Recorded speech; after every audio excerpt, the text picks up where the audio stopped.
Tonight on Cronkite News, the Arizona Diamondbacks are looking to make back-to-back playoff runs in the midst of their series against the San Francisco Giants. More on their push for a wild card spot.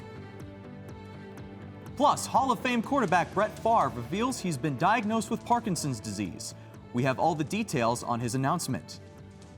And the results of a new presidential poll just weeks ahead of Election Day. Good evening and welcome to Cronkite News. I'm Lauren Avenatti. And I'm Ryan Posesnik. Thank you for joining us. It is coming down to the wire for the Diamondbacks as the Snakes are trying to hold on to the third and final wild card spot in the National League. That's right, Lauren.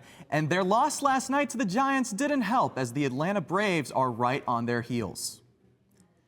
The Braves have won 2 in a row and gained ground on the D-backs, now just 1.5 games back. They open a crucial series with the Mets while the D-backs continue their series with the Giants. For relief pitcher Brandon Hughes, these final games are all about each player doing their job. For me, a pretty specialized role of pitching cleaning up some innings in some either losing ball games or blowout ball games, one of the two, and taking a load off the.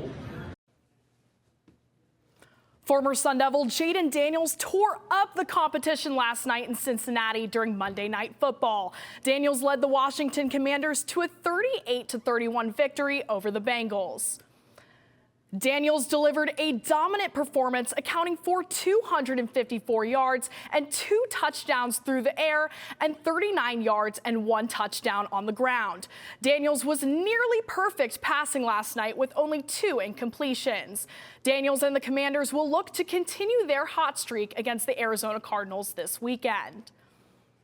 The Redbirds will look to redeem themselves this upcoming week when they host Daniels and another familiar face, their former head coach Cliff Kingsbury, who now serves as offensive coordinator for the Commanders. Aaron Nemiroff has more on how the Cardinals will look to get back into the win column. As the Cardinals prepare for their next matchup against the Commanders, the last of a 3-game homestand, the focus remains on their competitive mentality and relentless approach. Coach Gannon and the players have stressed the importance of sticking to their style of play, which they believe will define their success this season. I think we've shown that we're competitors, regardless of anything else. We're gonna fight with you to the very end. We've kind of put our calling card as our mode of play. JG always talks about we're fast, physical, we're smart football players. So I think that's what we're going to hang our hat on, and that's what's going to carry us for the season. I know we can do it. It's like we're not asking the guys to do something that they can't physically or mentally do. Our guys have shown that they can. So it's about coaching them up and then playing good ball and being consistent. The Cardinals are determined to stay true to their identity as they look to build momentum this season. All eyes now turn to their next game against the Commanders, where former ASU quarterback Jaden Daniels, the number 2 overall pick, makes his return to Arizona. From Tempe, Aaron Nemiroff, Cronkite. Thanks, Aaron. Kickoff for Sunday is at 1:05 at State Farm Stadium. Hall of Fame quarterback Brett Favre revealed at a congressional hearing that he has been diagnosed with Parkinson's disease. Parkinson's disease is a degenerative nervous system disorder that causes parts of the brain to deteriorate and affects movement of the body. Here is Favre revealing his diagnosis. Sadly, I also lost an investment in a company that I believed was developing a breakthrough concussion drug I thought would help others. And I'm sure you'll understand why it's too late for me, because I've recently been diagnosed with Parkinson's. This is also a cause dear to my heart. A 2020 study found that having a single concussion increased the risk of Parkinson's by 57%, and having multiple concussions furthers that danger. Now to Arizona soccer, where the Phoenix Rising are making a playoff push. The team travels to California to face Orange County tomorrow, where the club will go against a familiar face. Phoenix Rising's former coach Danny Stone is the current interim head coach for Orange County. While the Rising players view the upcoming match as just another game, Diego Gomez is excited about reuniting with his former colleague. Yeah, every game right now we're looking to win, really. We're not happy with anything less than 3 points, so that's the mentality that we're going into the game with. So yeah, nothing changes really. Hopefully we have a glass of wine, maybe white wine. He prefers white wine, so we are the visitors, so I'll let him choose. The Rising are riding some momentum in this road game against Orange County, coming off a big win at home last Saturday. That match marked the team's annual Hispanic Heritage Night. Enrique Ortega was on hand for the music, dancing, and well-played soccer by the home team. It's a roller coaster season for Phoenix Rising, as this team has underperformed after winning the United Soccer League last season. However, you would never guess this team is struggling after beating San Antonio FC 4-0 on Hispanic Heritage Night. With a lively crowd, the team put on a show for their supporters. No, it was an incredible environment. We know like the city of Phoenix has a lot of heritage, and also in the team I think has a lot of different Latin communities, and we are proud to represent. Hispanic Heritage Month means so much to the people it represents around the country, and a night like this goes to show what it means to the Rising fans. Marin Herrera says, honoring the Hispanic and Latino community makes games like this more special and hits home for him. Oh, I think the energy was awesome tonight. You had the mariachi singing, you had the flocolico, everybody was out there. I think the energy was just really special. The fans loved it. I think it was just, yeah, it was just special tonight. It meant a lot, While the team is happy for the win, they are staying focused as they prepare for their next game on Wednesday. Because we lost a lot of points this season already, and we have no gap for bad performances. We have to keep going, keep pushing. I hope the best shape of the season is coming for us. We feel it, we feel strong. The team will need to keep their good form going if they want to make a push into the playoffs with less than 2 months until start. At 38th Street in Washington, Enrique Ortega, Cronkite News. Phoenix Rising have an even 9 wins, draws, and losses so far this season as they are currently in a playoff position for the Western Conference. Coming up next, ASU moves past the loss to Texas Tech and focuses their sights on Kansas next Saturday. This will be the Sun Devils' first ever matchup against the Jayhawks in Big 12 history. The ASU football team will have an added week of rest before facing off against the Kansas Jayhawks in Big 12 conference play next weekend. Plus, fall is finally here, but it sure doesn't feel like it, and it's only going to get warmer. Your full forecast is coming up after the break. What? Coming up on the cut. Coming up on the cut. Coming up on the cut. How students can build their broadcast journalism portfolio with opportunities to learn more about on-air reporting and studio production.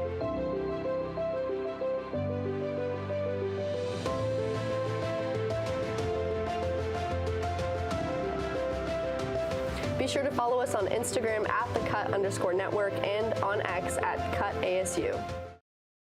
What Cronkite News means to me is opportunity.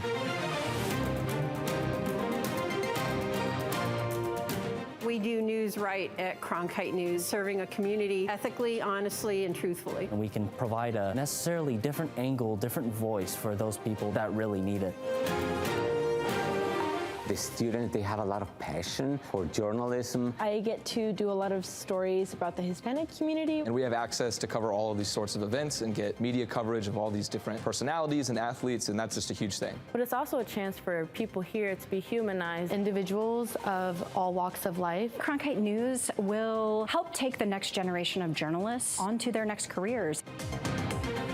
I am old enough to remember Walter Cronkite. We're putting a lot of pride on his name because we are practicing a lot of the things that he did. I think he'd be smiling from ear to ear. I. We are Cronkite.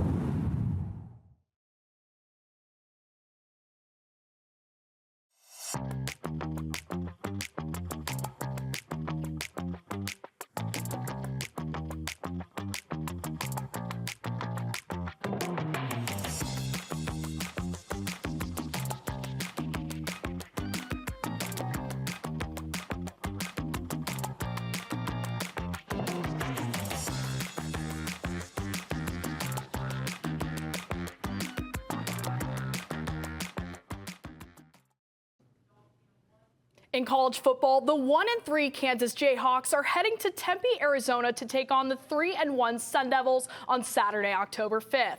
Both teams are currently 0-1 in Big 12 conference play. Kansas will travel to Tempe, Arizona for the first time since 2008. This will be the first time that either team has faced off against one another, and both sides will be looking to improve their conference standings. Arizona State's rushing attack is led by running back Cam Scadaboo, who leads the NCAA in rushing attempts and has racked up 433 yards and 5 touchdowns on the ground. The Jayhawks face off against TCU this weekend, while the Sun Devils have a bye week. Meanwhile, ASU women's volleyball had their first home series of the year, getting 3 dominant wins as the Sun Devils improved to 11-1. Stella Tai has more on how hot ASU volleyball has been on the court. The Sun Devils have only lost 1 game all season and are currently ranked 14th in the nation. They were picked to finish 3rd in the Big 12 preseason polls, but right now they are looking like contenders for a conference title. After a 9-game road trip, ASU finally returned to Desert Financial Arena and hosted Webb Beverage Classic in Tempe. The Red Hot Sun Devils won in straight sets in all 3 matches, marking their 8th sweep of the year. You schedule your preseason and you look and you're like, oh, we're going to Nashville and we're going to San Diego, and you've got all these cool trips, but it's a grind, and it's really nice to be at home, sleep in our own beds. I know the players love it, and it was nice to see us come out and execute. Players didn't keep the program waiting too long for their first Big 12 Weekly Award after the libero Mary Shaw was named the Big 12 Defensive Player of the Week last Tuesday. The second-year graduate has had 14 straight matches with double-digit digs. That is the longest streak in her career. Awards definitely are really cool to get. I think it's just a result of all the hard work that we put in every single day. Mary Shaw not only plays a crucial role in Sun Devils defense, but she's a vocal leader on the team. During practices and games, you can notice Mary has been very vocal, constantly encouraging her teammates or communicating with them. Well, Mary said communication has been a huge key to Sun Devils' recent success. I definitely take on sometimes a more vocal role. It's just something I've kind of fallen into throughout the years. And it's super important. Like I said, communication is extremely, extremely important. The Sun Devils' first and only loss of the season was handed to them by then number 5 Nebraska. The match came down to one key factor, the lack of height. Nebraska being a very physical team, it makes a team like us who's a little bit shorter on the pins and doesn't have the just physicality at the net like they do, makes us have to be a lot more crafty. Last year, ASU women's volleyball advanced to Sweet 16 for the first time since 1995. With the great chemistry they have built these years, we are likely to see the Sun Devils make another sensational run this year. The first Big 12 matches in ASU program history are coming tomorrow as the Sun Devils will take their 4-match winning streak to Fort Worth to take on TCU at 6 p.m. In the newsroom, Stella Tai, Cronkite News.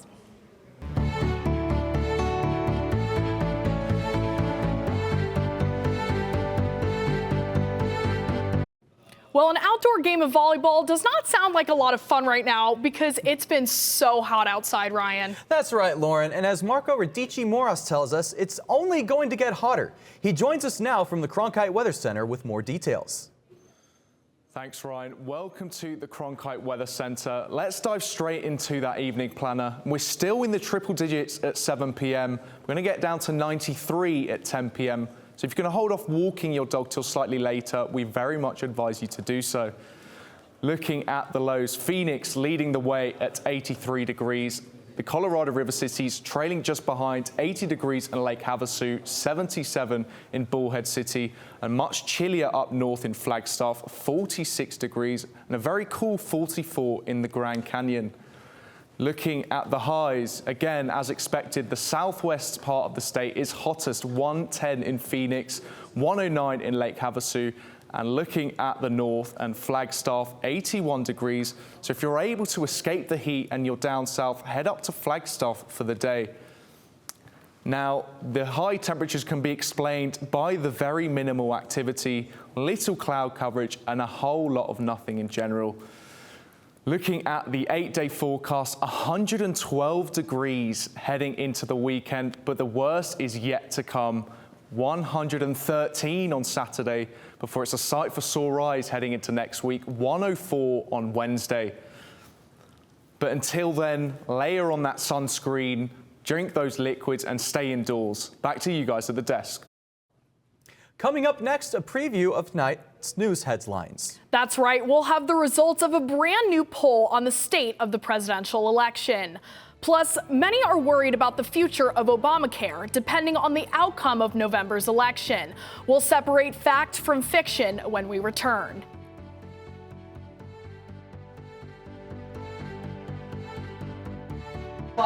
Coming up on the cut. Coming up on the cut. Coming up on the cut.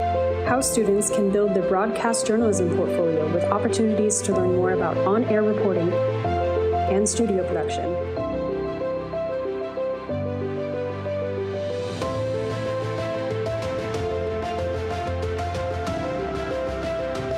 Be sure to follow us on Instagram at @thecut_network and on X at @CutASU. What Cronkite News means to me is opportunity.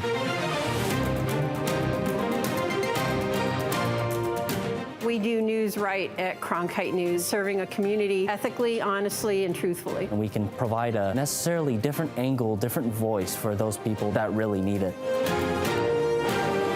The students, they have a lot of passion for journalism. I get to do a lot of stories about the Hispanic community. And we have access to cover all of these sorts of events and get media coverage of all these different personalities and athletes, and that's just a huge thing. But it's also a chance for people here to be humanized, individuals of all walks of life. Cronkite News will help take the next generation of journalists onto their next careers.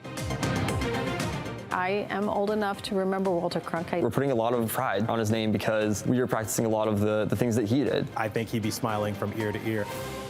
I. We are Cronkite.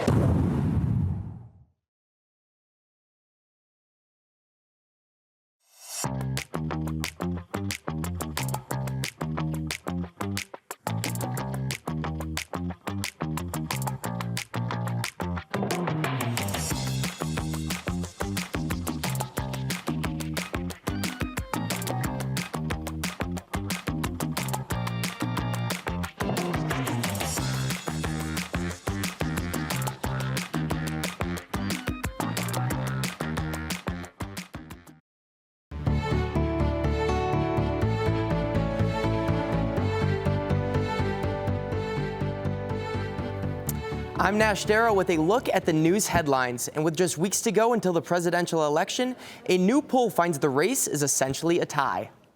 The new poll from CNN reveals a 48% planned vote for Vice President Kamala Harris and 47% plan to vote for former President Donald Trump. But 14% of the likelihood voters polled said they could still change their mind, and 2% said they still have yet to make up their mind. One of the many issues where Democrats and Republicans are drawing contrast is in this year's election's health care, specifically Obamacare. The legislation has been in effect since 2010 and has been renamed controversial, with both Trump and Harris using it for political points as their campaign. Reporter Alyssa Firestone takes a look at the local perspective. Healthcare is always a hot topic in elections, and this year is no exception, particularly when it comes to the Affordable Care Act and whether it will continue as a government program when a new president is in office. It is no surprise that healthcare costs can have the tendency to add up. And 1 million Arizonans could lose their healthcare coverage.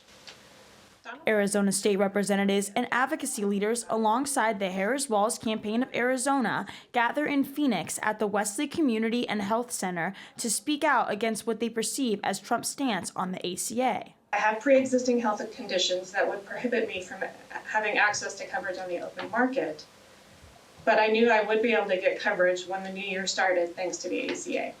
Like Shelley, Arizonan political activists Manuel Hernandez and Margarita Silva say they would be personally affected if Obamacare was repealed. I have a grandchild that's a diabetic, and if he can't get his medicine, then for everything, it's going to affect us in the future. In the debate with Vice President Kamala Harris, Trump said that Obamacare is a flawed health care system, but he did not say he would repeal it. He said he would improve it. Tyler Montague agrees that the ACA needs to be improved, and he thinks we need to look at it from an economic standpoint. I like the ones that play with the supply and demand piece of it and say, okay, let's find a way to get more doctors and more providers and compete and, compete on price, open up the market. Open enrollment for Obamacare begins on November 1st, 2021 and will end on January 16th, 2025. For now, it is still part of the healthcare fabric in the United States. In the newsroom, Alyssa Firestone, Cronkite News. Some students at Arizona State University will have to pay a tuition surcharge beginning next year. The move comes after the state cut millions for funding for the university. The surcharge will cost full-time students about $350 beginning in the spring semester. Part-time students will see a smaller increase, and the surcharge will not affect students that are online.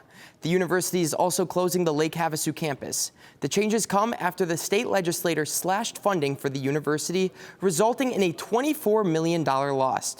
By the way, Cronkite News is produced by students at Arizona State University.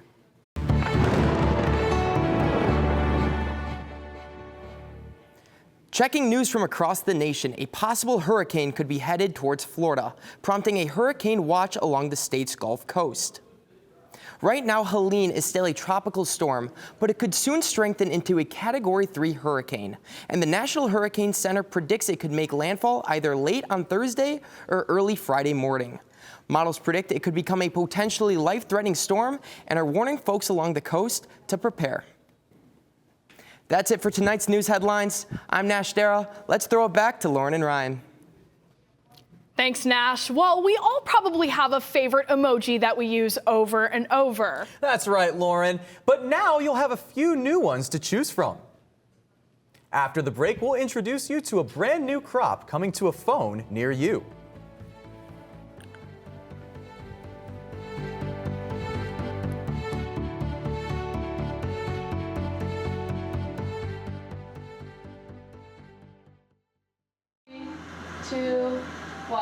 Coming up on the cut.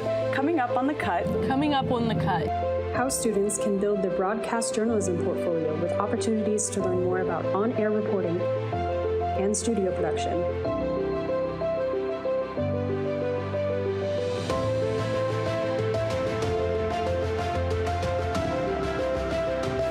Be sure to follow us on Instagram at @thecut_network and on X at @CutASU. What Cronkite News means to me is opportunity. We do news right at Cronkite News, serving a community ethically, honestly, and truthfully. And we can provide a necessarily different angle, different voice for those people that really need it.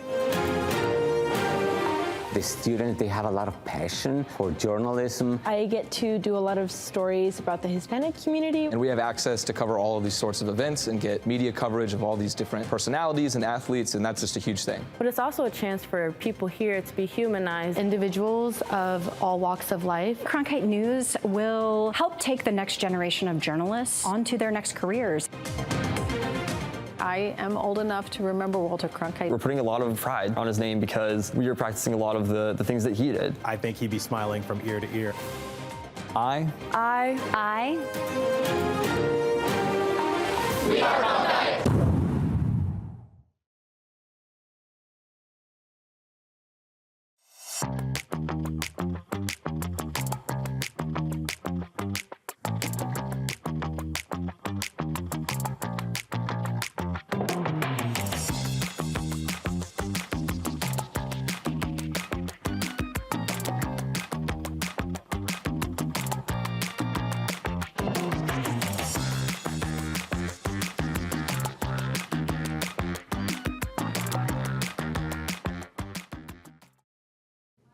Petco has rededicated their policies for rabbits to an adoption-only stance. Pressure from animal advocate groups compelled the company to change its position. Petco will no longer sell rabbits in its stores after complaints were made by animal advocate groups. Petco previously made commitments in 1994 and 2008 to cease all rabbit sales, but went against these commitments by offering less than 50 specific miniature rabbit breeds in select stores in the Southeast. After facing intense criticism from animal rights groups, the company has now pivoted to an adoption-only stance. And the Biden administration announced new initiatives to support American auto workers. Included in the initiatives, $1 billion in financing and training for small and medium-sized suppliers. It will also include a pilot program to train more workers for the supply chain in the state and increase training for installing EV chargers. Finally tonight, as if there aren't already enough emojis to choose from, get ready for a few more. That's right, Lauren. 8 new emojis are headed to a smartphone near you very soon. Among the new options, an exhausted face, a fingerprint, a purple splatter, a harp, and a radish, and a leafless tree that is meant to raise awareness of drought and climate change. Among others, the new emojis will roll out over the next few months and throughout 2025. And Lauren, what's your favorite emoji? My personal favorite is the laugh cry emoji. I would have to agree with you there too, as everyone deserves a good laugh. That's it for tonight's edition of Cronkite News. I'm Lauren Avenatti. And I'm Ryan Pesesnik. Thank you for joining us. And to see top Arizona stories anytime, log on to cronkitenews.azpbs.org.